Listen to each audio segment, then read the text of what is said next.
Jeremiah chapter 2. I remember the devotion of your youth, how as a bride you loved me. You followed me through the desert, through a land not sown. Remember, this is God speaking.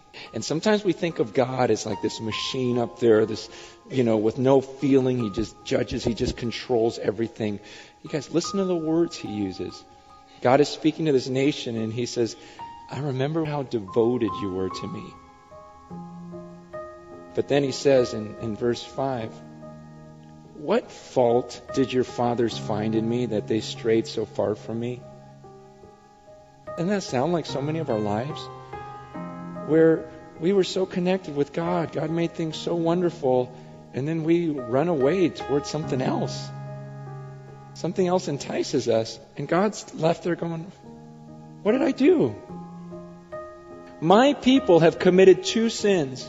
They've forsaken me, the spring of living water, and they've dug their own cisterns, broken cisterns that cannot hold water. The people committed two sins. One was they chose their sin. But I think what really broke the heart of God was that they chose their sin over Him. God's going, wait a second.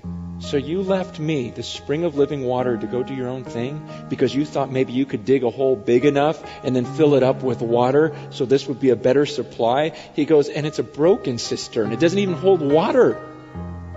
That's what temptation is. Things that draw us away from Him, things that we choose over a love relationship. And it's not that you don't love God. You love God, right? I mean, you love God in your heart, but every once in a while there's this reality of there's this real pull from inside of you towards something that God prohibits. And you're feeling it so bad, and you're going, what is wrong with me? I know I love God. Why do I feel this way? We're going, God, I don't want to go there. And we know it's not going to fulfill. We know we can't be happy outside of God. But everything in us is pulling us that way. What do? Here's what we do. The Bible says, fix your eyes on Jesus, the author and perfecter of our faith. He says, set your mind on things above, not earthly things. It's the idea of a person being so focused on this love relationship, you're not even noticing anything else. You don't know what else is going on in the room. You're just so focused on Jesus, so in love, and so thinking about eternal things. That's the idea. We have to run toward Jesus, the author and perfecter. We have to fix our eyes on Him so that all these things are dangling in front of our face, but we don't even notice it. There's one reason why you should walk away from whatever temptation you're facing right now. There's just one reason.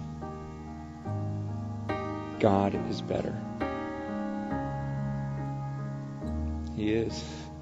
He's so much better. It's not even a comparison. God is better.